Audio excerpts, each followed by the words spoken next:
Le Front commun PPACI, PDCI, RDA tient à attirer l'attention de l'opinion nationale et internationale sur la dérive autoritaire et ségrégationniste à laquelle se livre le régime, en utilisant des institutions républicaines pour réprimer les libertés fondamentales des Ivoiriens, en particulier celles de l'opposition.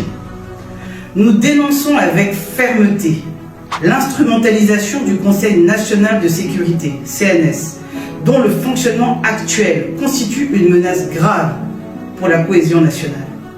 Il convient de rappeler que le CNS a été créé par le décret numéro 2012-786 du 8 août 2012, avec pour mission de coordonner la sécurité intérieure et extérieure, de définir les priorités stratégiques du secteur de la sécurité, d'informer et conseiller le chef de l'État, de prévenir toute menace aux intérêts vitaux de la nation, de veiller à la coordination entre ministères compétents et de superviser le système national de renseignement. Aucune de ces missions ne lui confère le droit de piétiner la Constitution, ni de réprimer les manifestations pacifiques organisées par l'opposition. L'article 20 de la Constitution ivoirienne est clair. Les libertés d'association, de réunion et de manifestation sont garanties par la loi.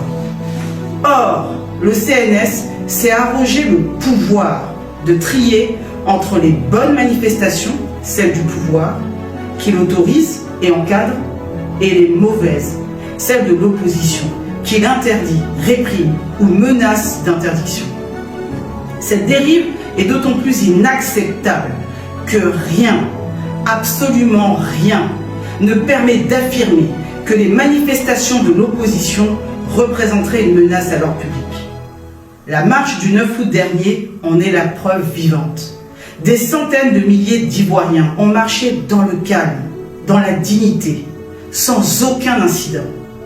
En continuant sur cette voie, le CNS, présidé par le candidat chef d'État Alassane Ouattara, dévoie ses missions et met en péril la paix sociale, en créant deux catégories de citoyens, ceux qui ont le droit de s'exprimer et ceux qu'on tente de réduire au silence. C'est inacceptable, c'est dangereux, et c'est un signal d'alerte pour toute la communauté nationale et internationale.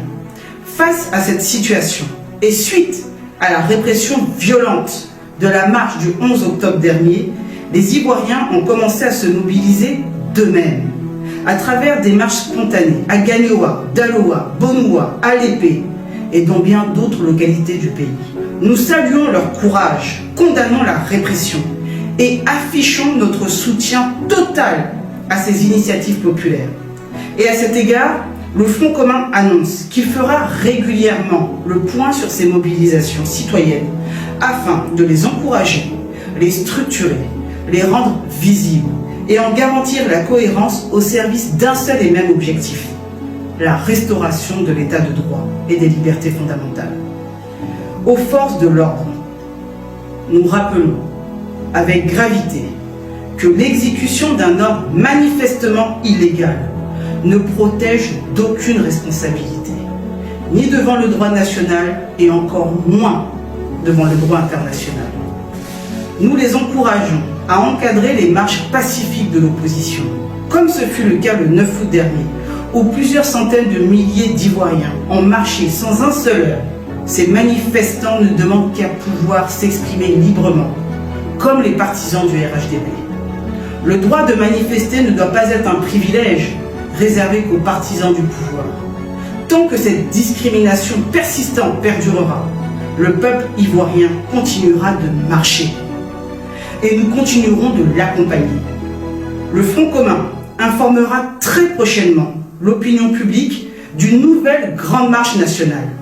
En attendant cette date, le Front commun soutient toutes les marches spontanées, éclatées et pacifiques qui se feront chaque jour jusqu'à ce que la Constitution soit respectée.